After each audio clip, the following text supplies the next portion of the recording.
welcome to Who's That DJ TV. It is your boy JSG. We are back with another episode, and as you can see, we have a new guest with us today.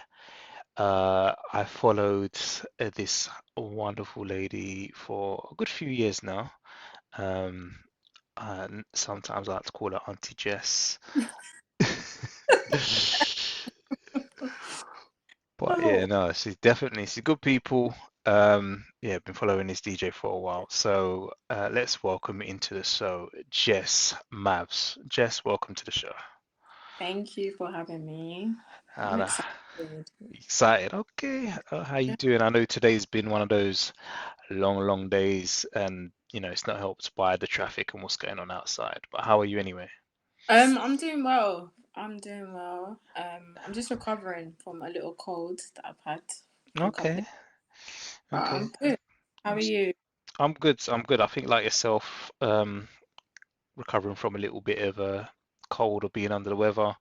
Mm, Um, but we move, innit? We move. Can't let nothing slow us down. And just getting ready for the Christmas period. yes. So I know it should be busy. Jess, so how we normally start the show is we get the DJ to obviously talk about who they are, what's their origin story, all that stuff. So yeah, why don't you run down who exactly is Jess Mavz? Um, Um, yeah, man, tell me your origin story. so I'm DJ Jess Mavz or Jess Mavz. I'm a London-based multi-genre DJ. How long have I been DJing for? I would say 6 years, but taking it serious, I would say 4 to 5 years that I've Hmm. been a bit serious. Um, I used to like do my own events. This Okay. was like before lockdown. Hmm. So yeah, we did like I was part of like a collective called Lemonade Girls. We did parties in Camden, Shoreditch, Hmm. um, and somewhere in King's Cross. I forgot what the venue's called, but yeah, Hmm. that's all I can think of. Okay, so how did you get into, tell me how you got into like DJing? Because obviously you're saying you've only been doing this 6 years, we'll say. Yeah, But how did you actually get into DJing in the first place? DJing was just for my like love of music. Hmm. Um, it just started as a little hobby. Just started playing around and just watching YouTube videos. Hmm. Like I was enjoying this, and I thought, you know what, maybe I can try out this DJing thing. And it's opened some doors for me. So yeah. Hmm. So in terms of like actual starting, what did you do? Just like watch YouTube and then like get yourself a controller, or was you learning on CDs and vinyls? So I just started on virtual DJ. So I Hmm. just downloaded virtual DJ on my laptop. Yep. Uh, so at that time I didn't even have a controller. All right. Uh, so I was just playing around with the virtual DJ. So I don't have like I didn't play on vinyls. You know, some DJs will be like I played on vinyls. I don't Hmm. have that. Um, but yeah, virtual DJ. Started watching YouTube videos and just learning how to beat match. Hmm. And then I got my first controller, which was a Pioneer. Was it SB2? Like your little beginner controller. Hmm. Um, and yeah, I just started playing around and then started posting stuff on like my Snapchat. Hmm. Uh, or like I started posting on my Instagram. So I'm self-taught. Like I literally just taught myself just watching videos and going to maybe like 2 lessons. Hmm. Uh, and then I would go to like DJ workshops. At that time when I was starting, there was a Red Bull was running like a workshop for female DJs. Okay. Like it was like every Tuesday they will have like a female DJ Hmm. do a little talk. Went there on my own after work. Um, Literally knew no one. Like when I went in there, Hmm. and, sat down, just started talking to like random girls. just taking like just sharing our socials and stuff like that, and that's where my DJ journey like sort of began like properly, you know, Yep. networking with other DJs and just putting myself out there and just sharing like my videos on Instagram. Hmm. Um, so yeah. Okay. So talk me through, obviously, talk me through like starting to get in, going from, so let me start again. Talk me through the process or your process and what happened with you from obviously just learning and messing around in your room and obviously going out to networking to actually going out and getting booked as a DJ. Ooh. So my process was actually I started putting out mixes. Yeah. Hmm. So um, so once I started like listening back to my mixes before, I actually released them on like SoundCloud and Mixcloud. Hmm. I was just testing it out, and then I'll get my brother to like listen to it and be like, "Can you tell me, like, be honest, does this sound good?" Yep. Sort of thing. So yeah, so I just started releasing like mixes, and from there, um, I would like share my mixes on Instagram because at that time I would say Instagram was like popping Hmm. DJs. It was easy for us just to like share our stuff on there. Yep. I would say for now Instagram is not that great, but at that time Hmm. it was good.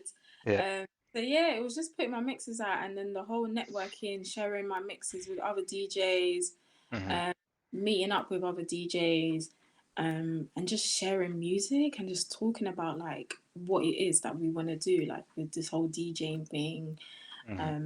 Because when I did go to these workshops, a lot of the girls there, they were like in the same position than me. So they were all starting out. So it was good to actually like meet people who was in the same position as me Yep. and then just share like if it's something like what can I say? Like tricks, like just doing tricks, wordplay. Yep. Uh, Shout out DJ Pineapples actually. So she sort of like was like to me, you need to do like more wordplay and things like that. But yeah, and Hmm. then I don't know, sort of, and I just started getting myself out there. And when it came to like doing events, Hmm. I sort of got together with two other female DJs, DJ Ria Louise and DJ Pineapples. So Yep. I've met both of them at the Red Bull workshop. Okay. Um, so then I knew both of them separately, so they didn't really know each other. So I Okay. would say I sort of brought them together. Yeah. Yeah. Um, I don't know if they agree or disagree. I don't. um, yeah. So from there, we sort of got together and we was like, oh, do you know what? Let's just create like a little group, like Lemonade Girls. Hmm. Um, there weren't really that many female collectives out there. Yep. Um, and then as we got together, we was like, do you know what? Let's just send emails to like venues and stuff like that. Um, and some venues got back to us, others didn't. So yeah, and then we just started throwing our little events here and there. So, Okay. So I think yeah. when I met you, I think it was probably through Pineapples, Mm-hmm. because of Pavlos. Oh, okay. So yeah, I initially was following Pavlos and then obviously started talking about Pineapples and then she obviously at the time that she was promoting some event and then was seeing obviously you and Rhea on the flyer as well. Yeah. Um, so that's I think how I first become aware of yourself. And then like I'll give you a follow and see like what you guys are about and started seeing some of the mixes you lot was throwing together, which was pretty tidy at the time. Um, but before I go into that kind of journey, Yeah. do you remember your first outside booking? Like, yeah, do you remember your first outside booking as just yourself? Oh, so my first booking actually, Hmm. yeah, it was a baby shower. Okay. So it was my brother's work colleague Hmm. looking for like a last minute DJ, Hmm. and the equipment that I had, it was shit. Can I? Swear? It's fine. It's fine. Yeah, yeah, go on. Literally, like I didn't have the great. My speakers weren't great. They Hmm. were. What was the setup? It was. I keep forgetting. I don't even want to think about it. That's how bad it was. Was it like a home stereo type of setup? So yeah, it was sort of like that. Like just you know them wires, like them old school wires that you have to put it through the slot.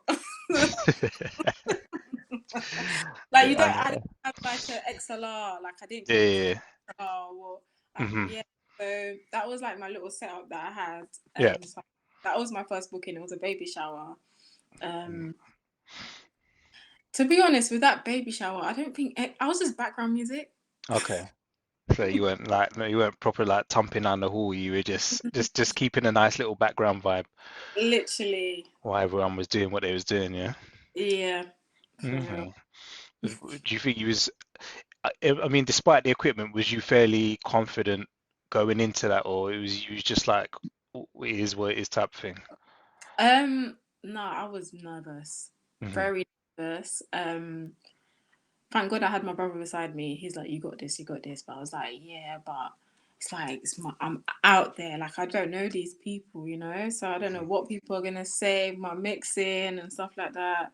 Hmm. But towards the end, like everyone enjoyed themselves. They did a little dance like towards the end. Hmm.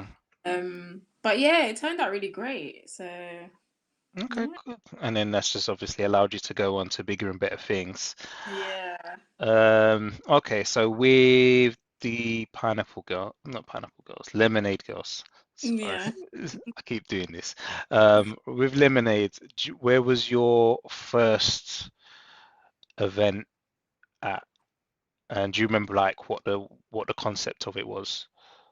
Our first event was at Lockside, Camden. Hmm. It was called Bittersweet. Yep. Um, yeah, like I remember the flyer actually. The flyer was like I'm gonna look on my phone right now. So the flyer was like pink and yellow. Hmm. Um, and I think it had Aaliyah Yeah. holding. So that's the whole lemonade thing. And at that time, Beyonce's album Oh, Lemonade, lemonade just that's dropped. where we got our name from. Hmm. Uh, so yeah, it was like a pink flyer with Aaliyah holding a lemon. Okay. Uh, and like we was promoting the hell out of this, man, like Instagram, Facebook, Hmm. family, friends. It was a very good turnout, honestly. Like, we had like even people who were just turning up, you know, Hmm. didn't buy tickets, so they just bought tickets at the door. Um, I had my friends come, my family. That's it. Oh wow. Yeah, Yeah. there we go. Mm-hmm. Hmm. That's a little flyer. Yeah, that was like one of the best nights ever, honestly. Um, Early. yeah, I was the last set, I had the last set, sorry. Hmm. So I had to get the party going. So it was Okay. good. Okay. When you lot were having events and stuff, did you normally have like a set structure or not necessarily a set structure? Or did you like have an order in which you lot played, or did you lot have like specialist genres that you lot would stick to? Because I know Pineapples, for instance, I know she's like the R&B head, the old Yeah. school R&B head. But yeah. So usually we would take turns. So usually someone would do a warm-up set, Hmm. and then someone will do middle set and then end set. So we'll sort of do like a rotation. All right. But I know Pineapple, she loved her warm up sets, Okay. Yeah. old school R&B and all that. But yeah, we did have like a little structure of like who's gonna play this and that, Hmm. what genre, what songs to play during the hype session and stuff like that. So yeah. Okay. Dope, dope, dope. And obviously, by the sounds of things, it sounds like you are, or say the lemonade thing isn't a thing anymore, or are you looking? Is it something you're looking to bring back, or not Um, sure? no, I don't think we're gonna bring it back.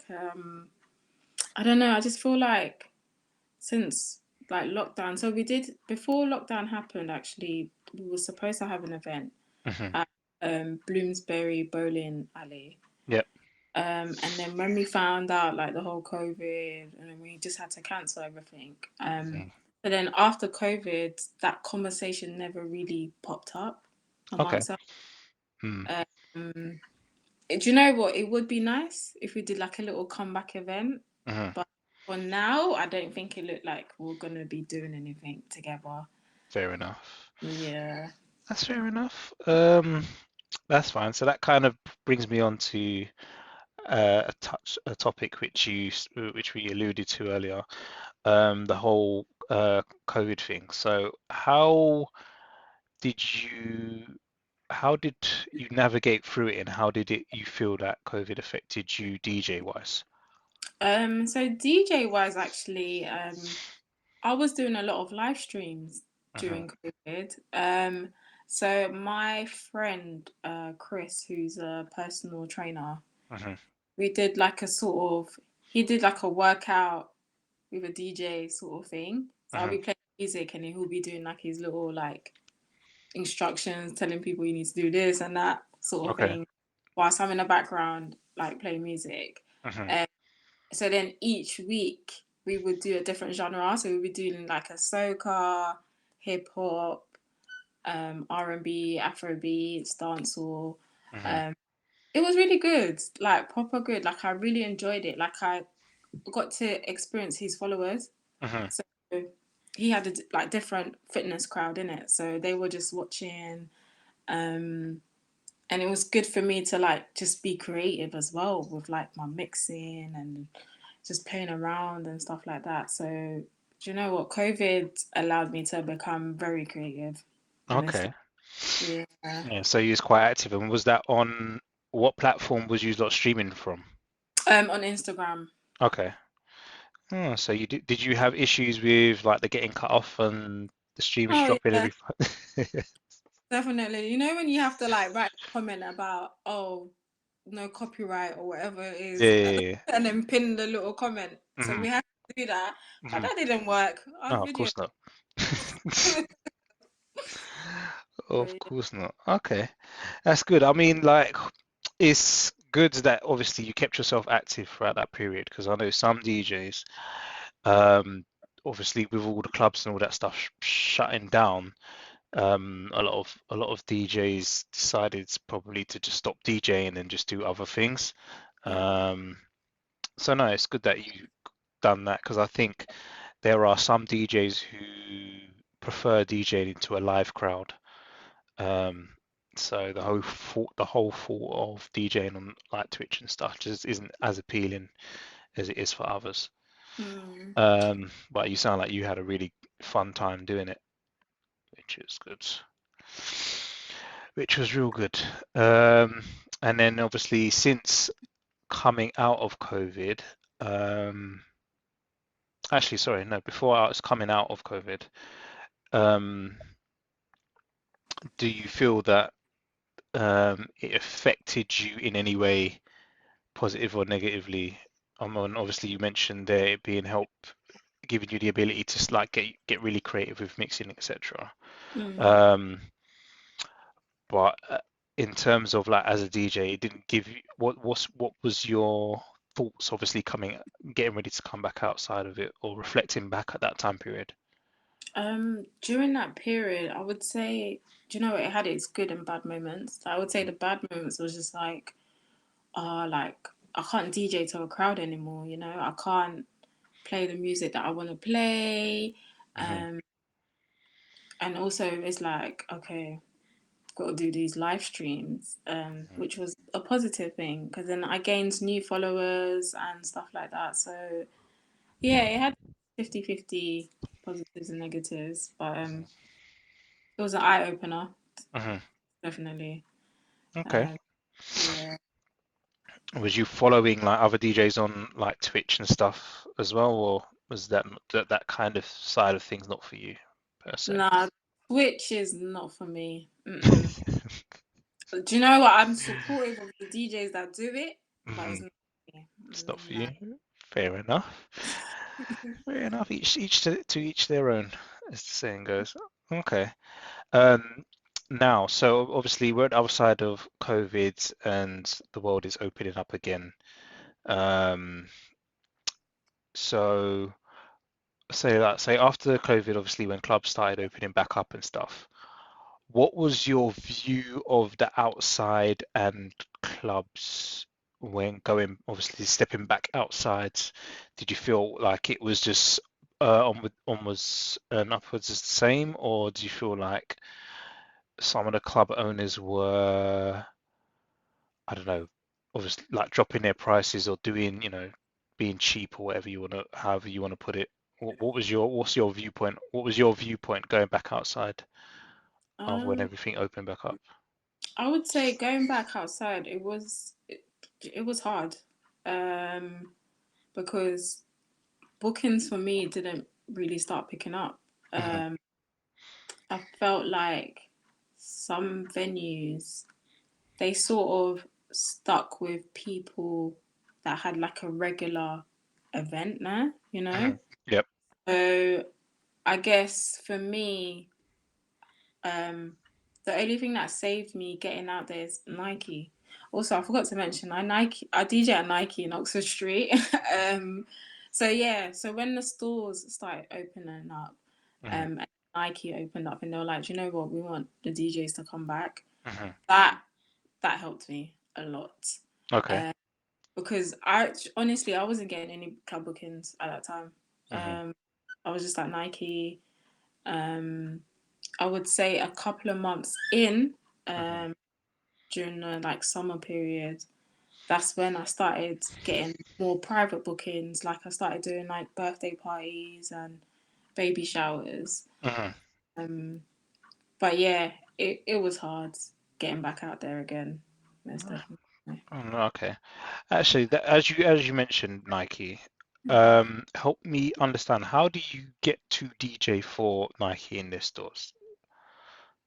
How do I get it? How do you get it, or How'd you get just it? Yeah, like talk me through the process. What do you need to do? um?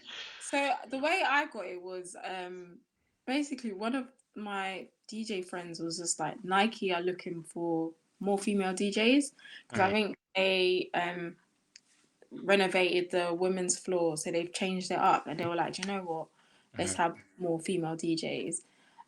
So she put my name forward. I did like a little trial set. Yep. Um, and then the manager he enjoyed it and he was like, "Oh, do you want to be like a regular?" And then yeah, I've been there for like 4 years now. Uh, Wow. I feel like with Nike, if you want to DJ for like a brand or a store, Hmm. just you just have to know people, and it's the thing of I we basically have to put our friends, we have to put you forward. So Okay. if you come up to me and be like, "Oh, just like," then I have to be like, okay, I have to speak to managers and be like, okay, I've got DJ that wants to DJ for Nike. Hmm. Can they come up and you know DJ Okay, and that performance stuff. yeah and perform? So Hmm. yeah, so a lot of people always asking me, how do I do it? I said, you just gotta. It's hard. Like I don't know what to say, but Sort of.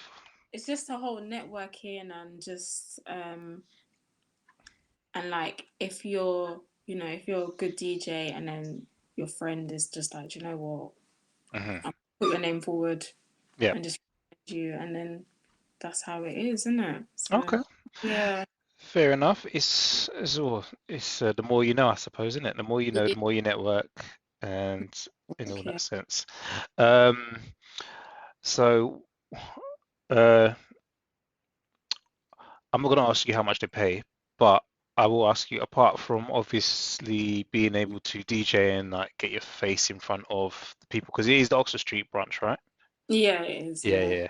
So do they, with being able to DJ for Nike, is there any other benefits outside of a salary, or is it just a salary? Benefits, I would say, is like we get to do Nike events. Hmm. Um, so and also we get like discount as well. Okay. Yeah. Okay, that's fine. Yeah, just more for obviously for people interested in learning or wanting to be able to DJ. Some people want to know what obviously what they get for doing that. So that's cool. So talk me through obviously what you're up to these days, because obviously I see you doing quite a few events now.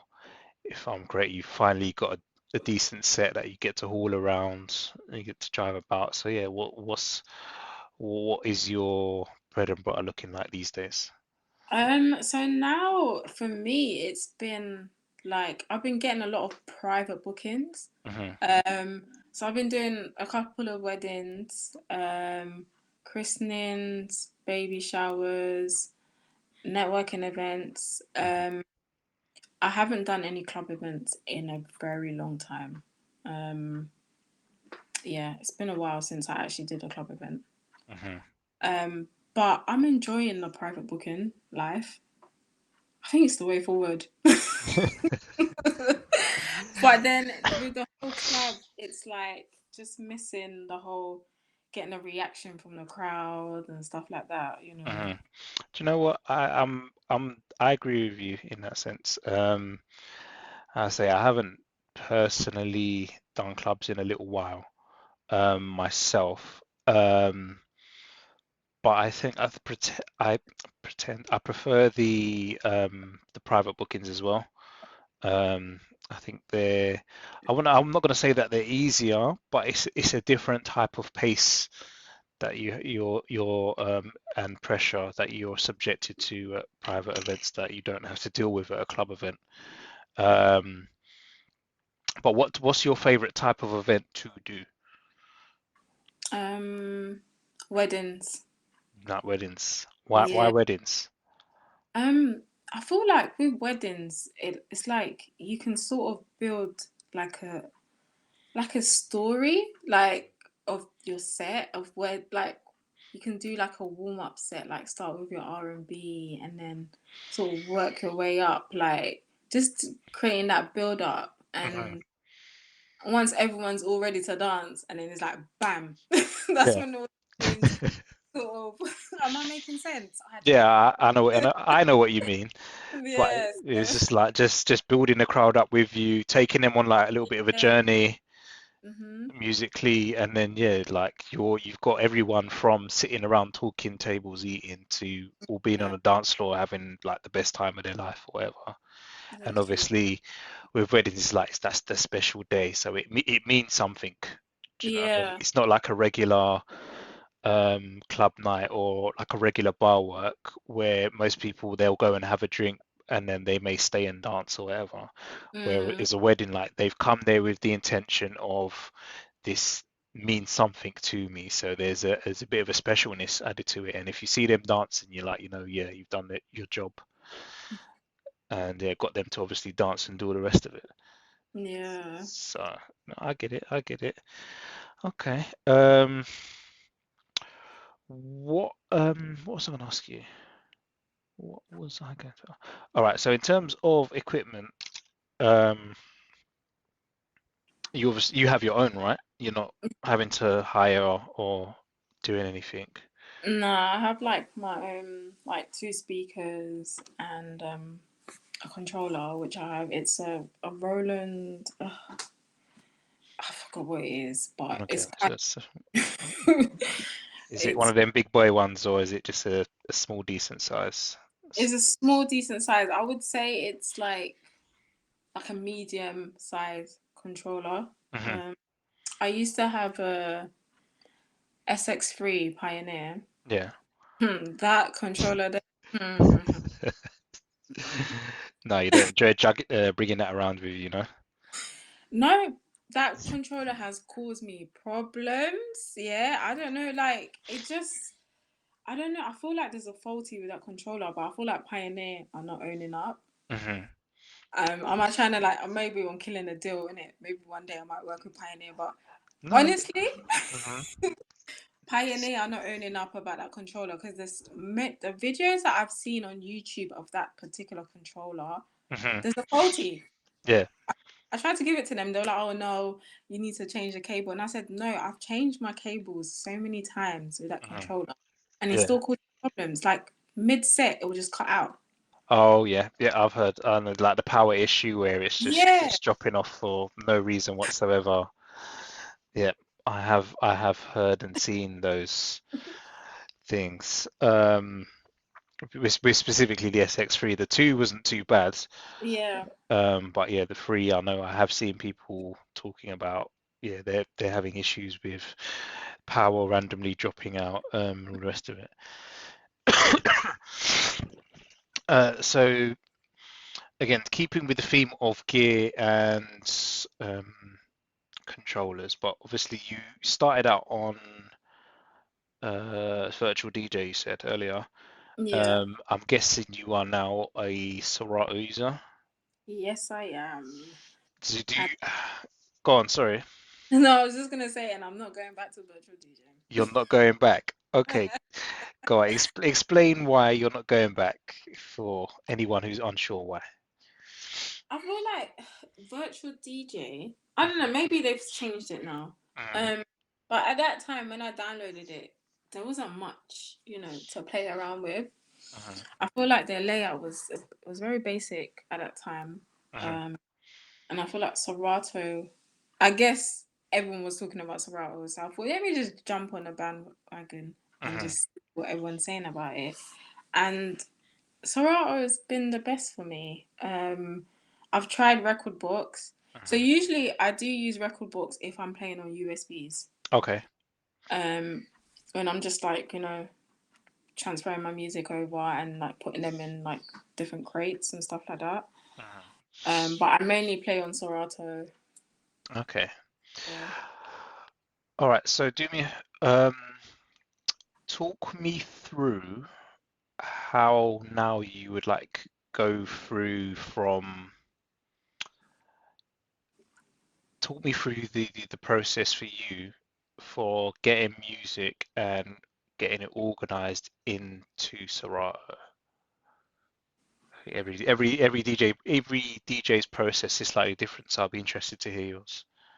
So do you mean like when I download like new music or? Yeah, exactly. Um, do you know what? Yeah, since I've been changing my crates, like I would say every year I'm changing my crates. Hmm. um, but this time, what I've done now with my crates, okay. So because I DJ at Nike, so I've got a lot of clean music. Yep. So I've separated my crates. So I've done like a hip hop folder, Hmm. and then I have clean day.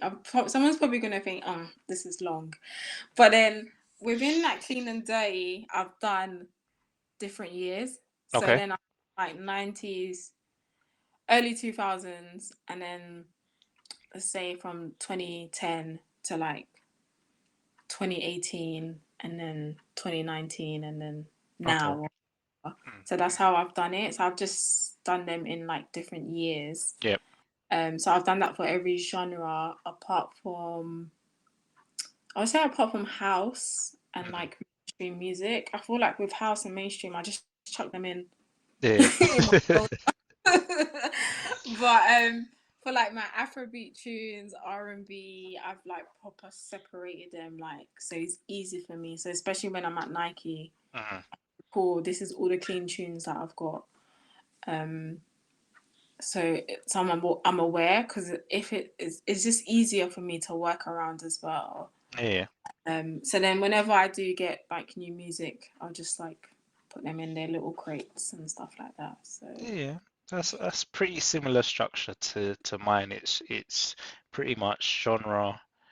Then I've done it like almost for anything before 2010 is pretty much in decades, I'd say. So you've got my 90s music, hmm, then 2000s, and then probably the last 6 5 6 years I've done it by individual year okay. because like music is coming out way too fast for me to know what's when.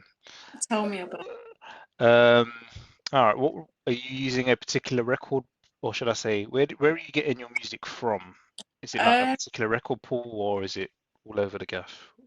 so I usually get my music from franchise record pool. Uh-huh. I've tried there's another one. I've tried a couple of record pools, but I feel like franchise has been the best for me. Uh-huh. Because it's like for like American music, hip hop, R&B, 70s, 80s, they've got it all. Like they've got a very good catalog for like throwback music. Okay. I would say now as well with like the whole Afro beats, they've been like getting on trend, like Uh-huh. having the latest Afro beats on there. Uh-huh. And then I have like a few emails from like record labels. I would drop like a little email on a Friday. Uh-huh. Here's the new Heady One tune or whatever. Like, so yeah, I have that as well. But it's mainly just franchise that I download my music from. Okay, that's fair enough. Yeah. Fair enough. If there's anyone from a franchise record pool that wants to give me like some trial or some codes I can share, I'd appreciate it. Thanks.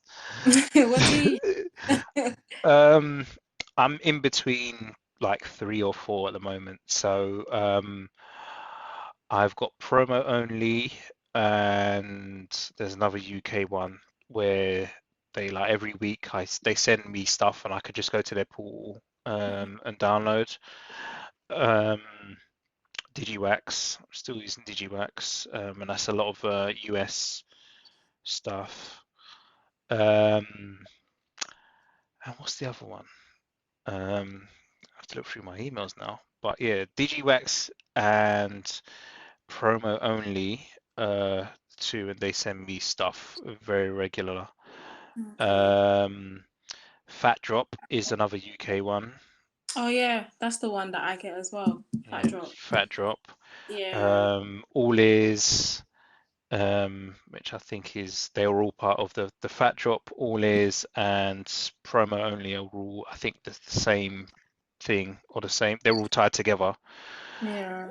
Um, and then Rhythm Stream for dancehall music, and there was another one which I can't find the name of at the What's moment. the one that you got for dancehall music? Because I need to write that down because I feel like some of these record pools don't have a lot of dancehall music. Yeah, Rhythm Stream is the name of the one. I Um, rhythm stream. yeah, Rhythm Stream. I'll forward you an email so you Oh, can see what it's like, and then you can just go in there and sign up. okay. I think I was looking for what was I? I was looking for a particular dancehall with him, like from the 90s, and Mm, that they were the only people that seemed to have it because they've got quite an extensive library of old and new um, rhythms that you can just go through and download. mm, And Doing the Damage, which is like a UK garage. I think they do garage, but there's a yeah label with that as well. okay. Yeah, so they're the main ones. Um, all right, so looking at the time, is there any questions you have for me, or or any advice you can give to new DJs out there wanting to yeah get involved in the scene and learn about DJing, etc. Okay.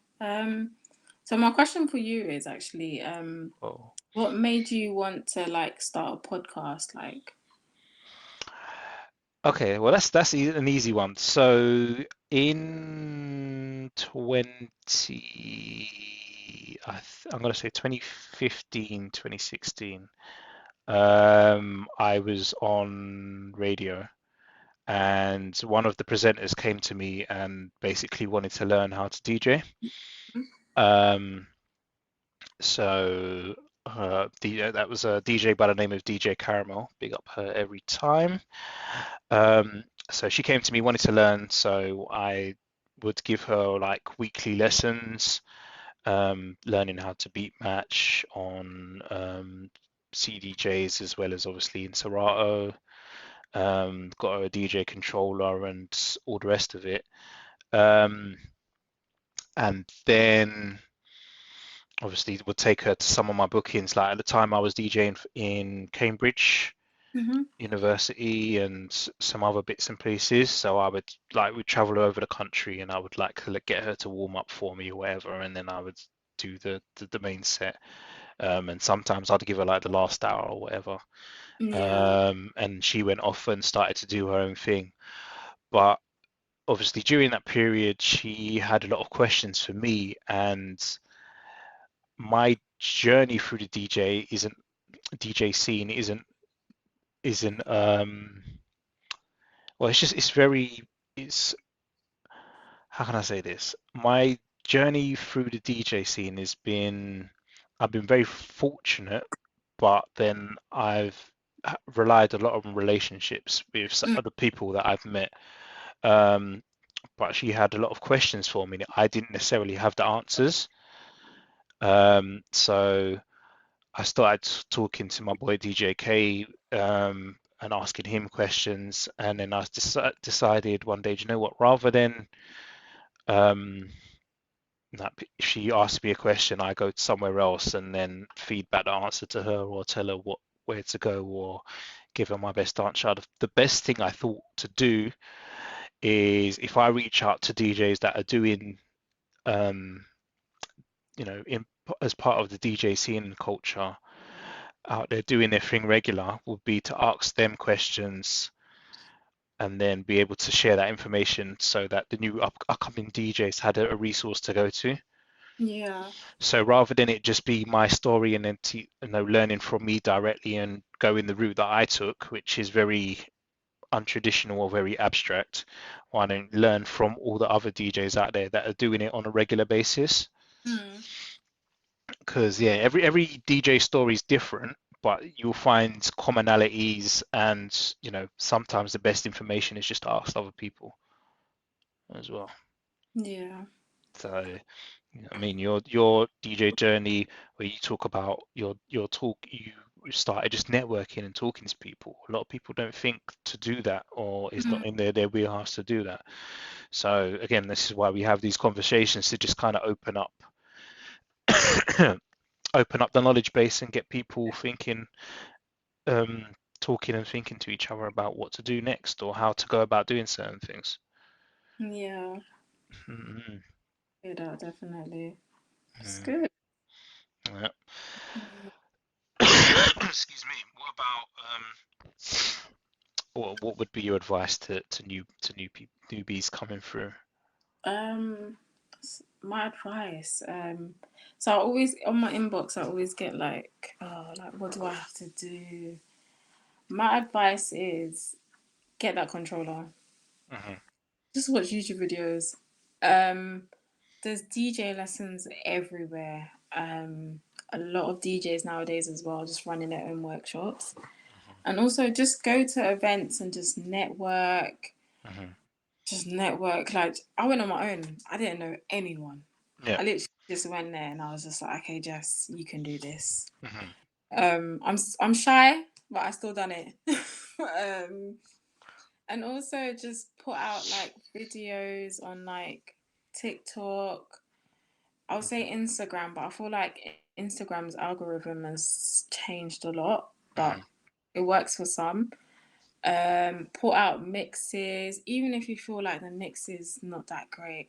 Hmm. Someone else might like it. You never know. So yeah, just share your music, share your things with family, friends. Hmm. Um, yeah, and just reach out to other DJs. I feel like there is people that are scared to reach out to DJs, and we're not scary people, honestly. Like, just come up to us. If you need help with anything, I don't mind teaching as well. I would love to get into teaching actually. Hmm. So yeah, just do you. Don't be afraid to like experiment with different music. Hmm. Um, but yeah. Okay, that's fine. That's fine. That is advice from the one they call Jess Mavz. So, this is to be honest with you, what you said is very similar to what other DJs have said, but it is important that you network, even if you're not, if even if you're not into clubbing or the club life per se, you can still go to a club just to hear what's being played and then, have the conversation with the DJ after they finish their set. Most of us are pretty cool, as you mentioned, after the set. I mean, if you really, really want to be nice to us, you can like just buy us a drink or something, ask if you want a True, drink. even food as well. Yeah, well, like we'll take it all day long. If DJs, if you see Jess Mavs in Nike, just ask her. She wants some. I don't know what's your favorite dish, but bring it to you. Anything. Yeah, and bring you some cookies, some bottle of water, something. You know what I mean? Crisp, popcorn, Yeah, anything. and that's it. Because I can imagine like when you're standing in the same spot, it can some of your days can be quite long. Yeah, it is. Cool. Actually, I have one more question before we move on to the next part. And I'm going to give you a little bit of context as to the reason why I'm asking this question. Um, so the reason behind this question is um, essentially when everybody came out of COVID, etc. Right? What I noticed per se is a lot of the bars and the restaurants sort of thing were trying to go with like their pre-COVID rates, etc. Or some of them like the rates that they had before COVID and then after COVID have obviously I think some of them have dropped quite a bit. Um, so be interested to get your perspective on the following question. And you don't have to answer, but um, Oh, you're scaring me. no, it's a question revolving around money because this is subjects that some DJs don't like talking about, or some people just don't like talking about per se. Um, so what is the best way to ask it is this: is there like a minimum fee or something that would um, that say if somebody wasn't able to meet their minimum fee, like it's a booking that you'd automatically decline, or is there, or you the type of person who will kind of work with a person's budget and say yeah or no? What are your thoughts on this whole money thing? In terms of, do you, you know what? Yeah. Go for it. So, do you know? I forgot to mention. I actually was DJing at Shisha Lounge in Walthamstow, Hmm. and the fee, Hmm. because it was like COVID and like it's done and stuff like that. The fee was so low, but I thought, do you know what? Let me just take it. Hmm. Um, but I think now, if the fee's not matching, I'm not gonna take it, Okay. honestly, because I feel like you've got to respect the DJ as well Hmm. and the cost of living, Yeah. um, and the hours that you've got us standing for. Hmm. Some of these venues actually take the piss. Yeah. Um, yeah, I feel like if we can have a discussion and we can come to an agreement with the fee, Hmm. cool. But if it's a fee that's so low, I'm not gonna take it, honestly. Okay. Are you prepared to step out and like say a number, or you just prefer to just leave it and say whatever conversation we have, well then that will. Um, what do you mean, like, um, All right, so let's say venue X is coming to you and saying, "Hey, we require like an evening DJ, and our budget is like £80, for instance." per hour? No, for the night. I'm joking. You just I mean, just that's a flat out no, yeah. that's a flat out no. And some of these venues, yeah, like I said, the time that they will Hmm. take with how long they want you to DJ for, and then you're saying £80. Hmm. Well, let's say they say you can get like one free meal and like all your soft drinks free for the evening. No. No. Okay, that's fair enough. Like, end of the day, like, would it be closer to um I'll give you a range because I don't want to give you a specific fee, but all right, we'll say between 150 to 250. Is that more? Do you know what? 250. Yeah. Oh, you're just going straight to 250, just not between nothing, just You yeah, know what? 250. Like ever since I've started DJing, like when I first started, I was doing a lot of free gigs. Yeah, Uh, as we've all done. We've all yeah, done free or below par gigs and all the rest of it. So yeah, I get it. for like what DJing for 5 hours for like £100 or one whatever. Mhm. Um, like I've been through that struggle, and then I've worked my way up, and then for you to come up to me and be like, £80, nah, we ain't doing that, please. It's just, I feel like it's the hours that they give as well. They literally take the piss with the hours, Mhm. and you're not offering me a drink. I've been to a lot of venues and they don't offer me a drink, not even. I get So you. yeah. I get you. I get you. I get you. That's absolutely fine. Okay. So, all right. So let's keep the conversation pushing because I'm conscious your time and the time. Um, all right. So I'm going to give you three scenarios. Um, and then for each of those scenarios, you have to pick a track. For each of those ones, yeah. Hmm. All right. So because you're a fan of weddings, let's start with that. So the scenario is you're at a wedding. Um, they've just finished the first dance, or like the first set of dances where like the bride and groom dance, and then they have some weddings have the parents dance of the bride and groom, etc. So that part's all out the way. The chairs are cleared, the dance floor is open. What is your first track to try and get everyone on the dance floor? Mm. I will take it back to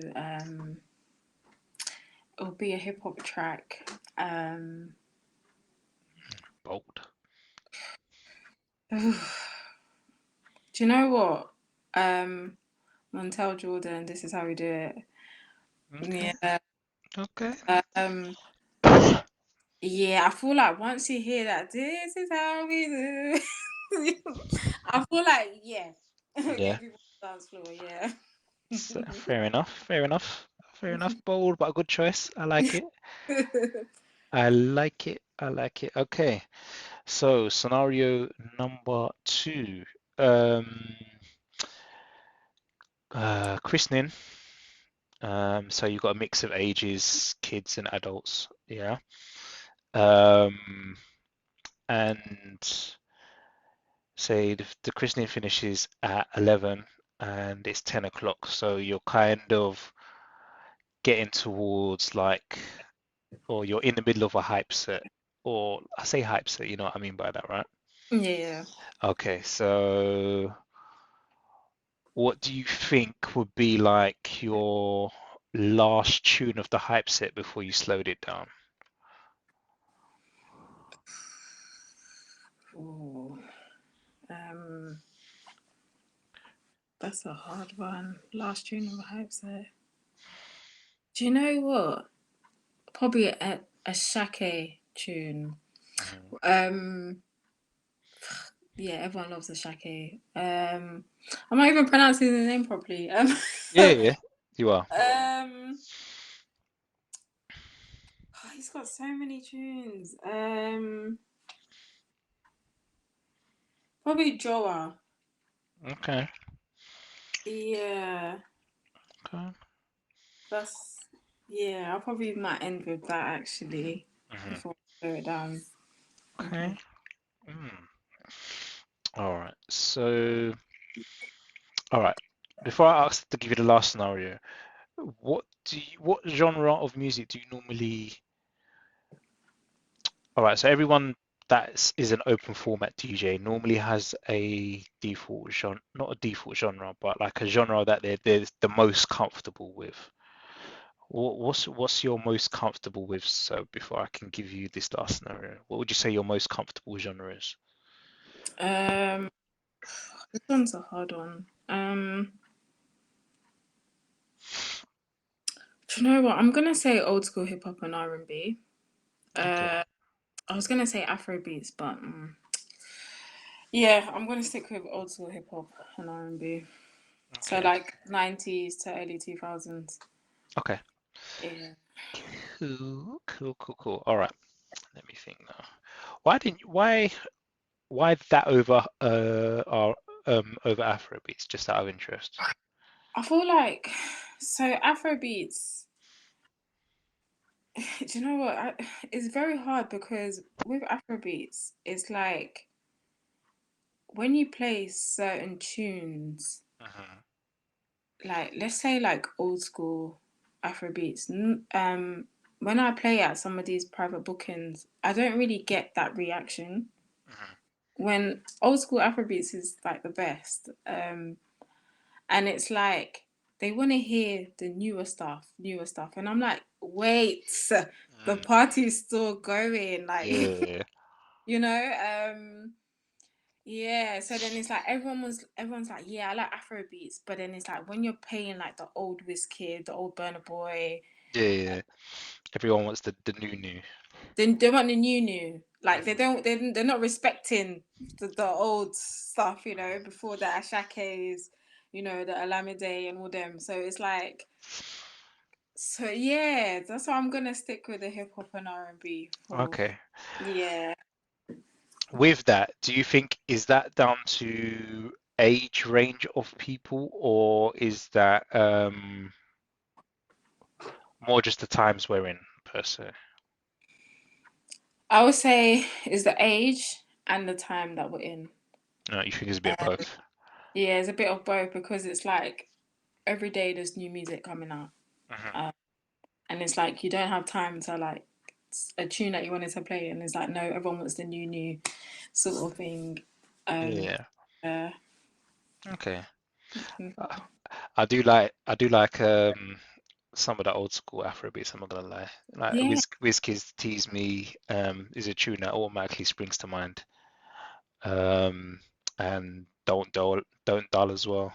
yeah. Like, yeah, I started bringing them back out recently. But anyway, so my last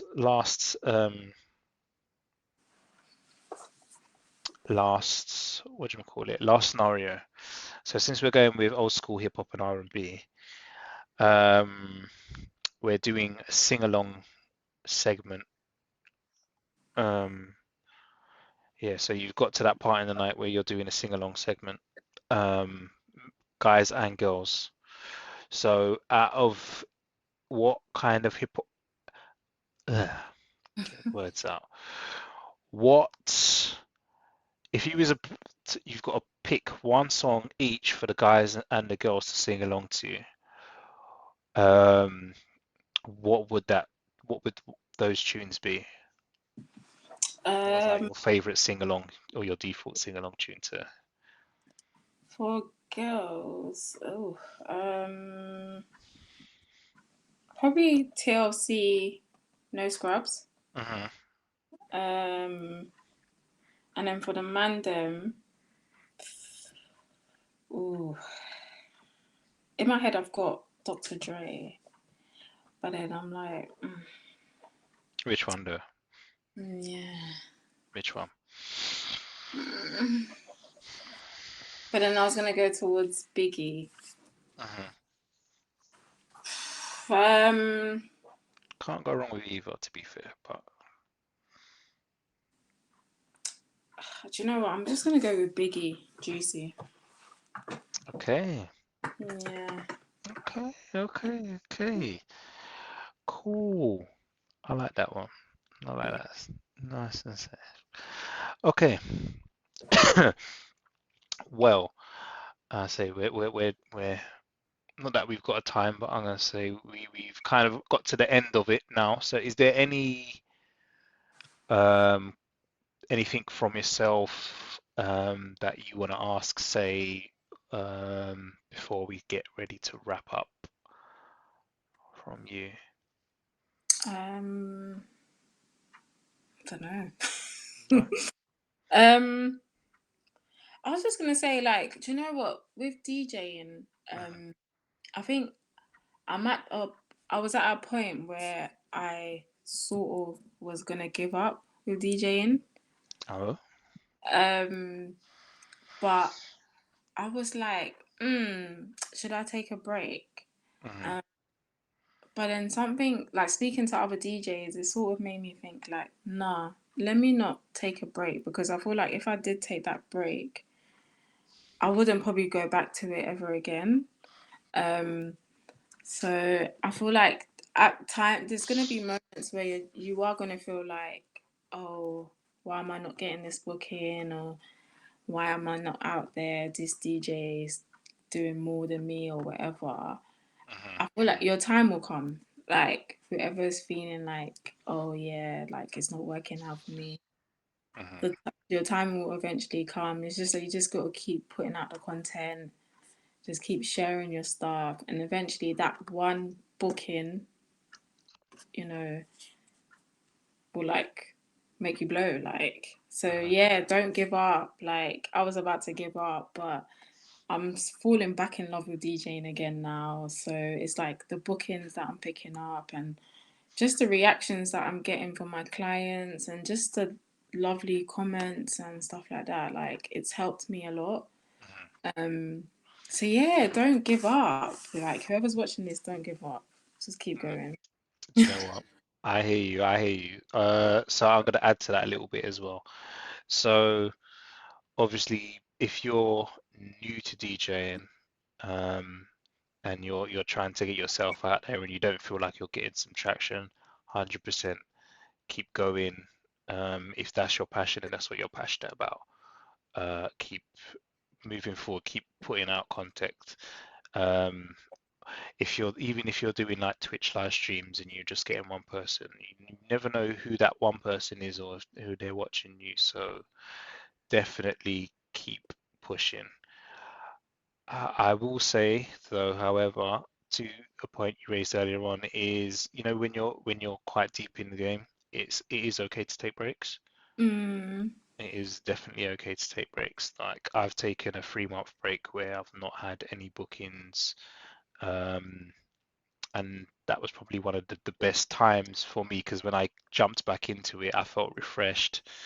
Um, I didn't feel like I was playing the same old set that I had been playing. Like, when you do in something constantly on a weekly basis, you yeah. fall into patterns where you end up repeating a set, or you start to become very predictable with your selections. Mm, So yeah, if you're not always on, if you're not on top of your um, what do you call it? If you're not on top of your song selection or the new music, then yeah, take breaks if you need to. DJing is a long in terms of the amount of hours that you end up doing. It can be very lonely, especially when you're not just staying in London, like you're traveling all over the country when you get to that point. So yeah, it's definitely good to take breaks. Um, because yeah, this industry is not easy. It's definitely very hard. yeah, I agree. It is hard, especially as a woman as well. Oh, Hmm. but I've stand my ground. Oh yeah, I see you. I see you. I see you. So yeah, all right. So as we wrap up, where can people find you? Where can people see you? Let people know your socials or the best places to see what Jess is up to these days. So I'm on Instagram, Jess Mavz. So it's Jess and then Mavz. On TikTok as well. Um, and then on my Mixcloud, I've got a few mixes on there. I barely use SoundCloud, but there is some mixes on there as well. So it's all Jess Mavz on all socials. Mhm. I really want to start YouTube actually. Okay. Yeah, I think I want to start doing YouTube, but but I need to plan it out. But yeah, I'm just on TikTok and Instagram for now. Okay. Well, I'm gonna reverberate back your advice, and say go for it. Yeah. If you're about that YouTube life, then go for it. Is a lot of DJs I see are doing YouTube and doing very well with YouTube as well, getting a good amount of subscribers and all the rest of it. So yeah, definitely go ahead and do that, and let me know when you're on, and then I can tag you as being one of the people in this video as well once you're up and running. All right. So now for my what do you call it? My Twitchers. Thank you for being here. Thank you for enjoying. Um, Make sure you follow Who's That DJ TV on Instagram, YouTube, Facebook. Make sure you leave a comment under the video, and make sure you're subscribed because there's going to be loads of DJs coming up soon. And yeah, man, I hope you guys have enjoyed the content. Yeah, give us a follow on Insta because I'm going to try and post some more stuff on there. It is all me that's posting on there, it's nobody else. So if you want to reach out to me, you could do that also on either of those social platforms, all right? Or myself at JSGtheDJ, okay? So yeah, man, guys, thanks a lot, and I will catch you on next time. Peace. Bye.